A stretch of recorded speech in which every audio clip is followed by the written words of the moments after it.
TPCC కార్యాలయం గాంధీ భవన్ గొడవలకు care of అడ్రస్గా మారిపోయింది. ఇక్కడ జరుగుతోన్న సమావేశాలు కొన్నిసార్లు రణరంగాన్నే తలపిస్తున్నాయి. ముష్టి ఘాతాలతో రెచ్చిపోతున్న నేతలు చొక్కాలు చించుకొని కొట్టుకునే పరిస్థితి వచ్చిందంటే కాంగ్రెస్ కల్చర్ ఎలా ఉందో అర్థం చేసుకోవచ్చు. 3 గొడవలు 6 ఫిర్యాదులు అన్నట్లుగా హస్తం పార్టీ నేతల ధోరణి మారిందా? గొడవలు నిరసనలకు గాంధీ భవన్ వేదిక కారాదని పార్టీ పెద్దలు ఆదేశించిన నేతలు బేఖాతరు చేయడం లెక్కలేనితనం కాదా? సీఎం రేవంత్ రెడ్డి చెప్పినా వినకపోవడాన్ని ఎలా చూడాలి? మంత్రుల ముందే నేతలు కొట్టుకోవడాన్ని ఏమనాలి? పార్టీలో గొడవలకు చెక్ పెట్టేందుకు కాంగ్రెస్ పెద్దలు చేస్తోన్న ఆలోచనలేంటి? పూర్తి వివరాలు ఈ స్టోరీలో చూద్దాం.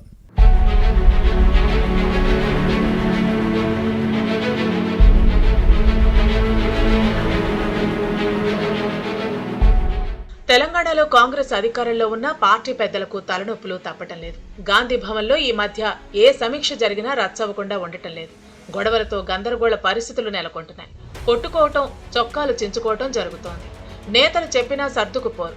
దాడులు, ఘర్షణలతో కొన్నిసార్లు పరిస్థితి చేయి దాటిపోయి రణరంగాన్ని తలపిస్తోంది.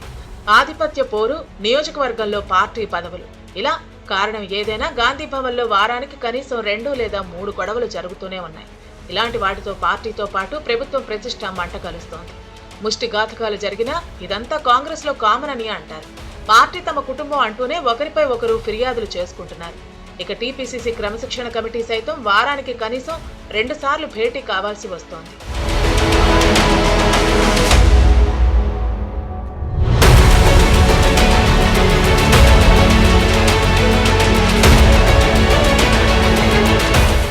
నెల రోజుల్లో 4 నియోజకవర్గాల నేతలు గాంధీ భవన్ మెట్లు ఎక్కారు.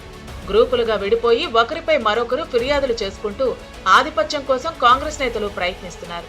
పాలకుర్తి ఎమ్మెల్యే యశస్విని రెడ్డి, టీపీసీసీ ఉపాధ్యక్షురాలు ఝాన్సీ రెడ్డిపై నియోజకవర్గ నేతలు కంప్లైంట్ చేశారు. దీంతో శాసనసభ్యురాలి గ్రూపు సైతం తమ వ్యతిరేక వర్గంపై ఫిర్యాదు చేయడం రచ్చకు దారితీసింది. ఇక హైదరాబాద్ పార్లమెంటు స్థానం పరిధిలో ఓటర్ల జాబితాల సమగ్ర సవరణ, ఎస్ఈఆర్ పై జరిగిన సమీక్షలో మంత్రులు పొన్నం ప్రభాకర్, అజరుద్దీన్ సమక్షంలోనే నాంపల్లి కాంగ్రెస్ ఇన్ఛార్జ్ ఫిరోజ్ ఖాన్, బహదూర్పుర పార్టీ బాధ్యతలు చూస్తున్న నేత ఉస్మాన్ హజ్రీ ఒకరిపై ఒకరు దాడి చేసుకోవడం కాంగ్రెస్ లోని కుమ్ములాటకు నిదర్శనంగా నిలుస్తోంది.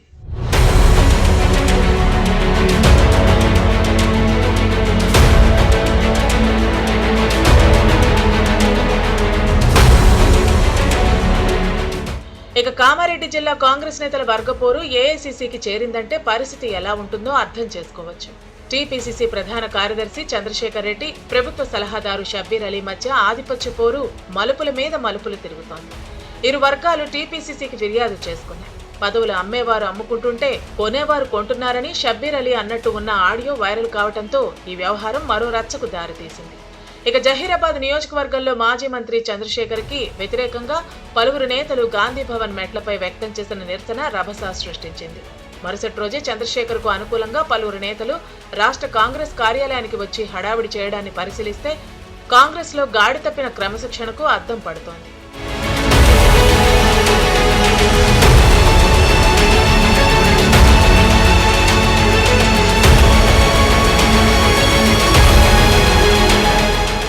గతంలో గాంధీ భవన్ లో జరిగిన ఇలాంటి ఘటనలపై ముఖ్యమంత్రి రేవంత్ రెడ్డి సీరియస్ అయిన విషయాన్ని ప్రస్తావించుకోవాలి.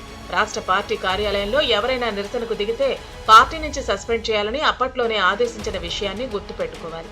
కానీ బేఖాతరు చేస్తున్నారు. కామారెడ్డి, జహీరాబాద్, హైదరాబాద్, పాలకుర్తి నేతల ఫిర్యాదులు, నిరసనలే ఇందుకు నిదర్శనంగా నిలుస్తున్నాయి. ఇక బాన్సువాడ, ఎల్లారెడ్డి, జనగామ, పటాన్చెరు, స్టేషన్ ఖాన్పూర్ తో పాటు మరికొన్ని నియోజకవర్గాల్లోనూ అంతర్గత పోరు నడుస్తోందని వినిపిస్తోంది.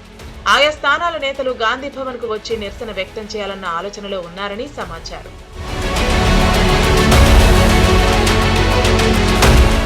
పరిస్థితి ఇలానే కొనసాగితే రానున్న రోజుల్లో సమస్యలు తప్పవు. గొడవలు, కీచులాటలు, కలహాలు పార్టీపై ప్రభావం చూపే అవకాశం లేకపోలేదు. ఎంపీటీసీ, జడ్పీటీసీ ఎన్నికల్లో కాంగ్రెస్ లో తీవ్ర ఇబ్బందులు తప్పకపోవచ్చన్న అంచనాలు ఉన్నాయి. ఇకపై గాంధీ భవన్ లో నిరసనలు చేయకుండా గట్టి వార్నింగ్ ఇవ్వాలని ఆలోచన చేస్తున్నారు. ఇలాంటి సమస్యలను హస్తం పార్టీ ఎలా అధిగమిస్తుందో చూడాలి.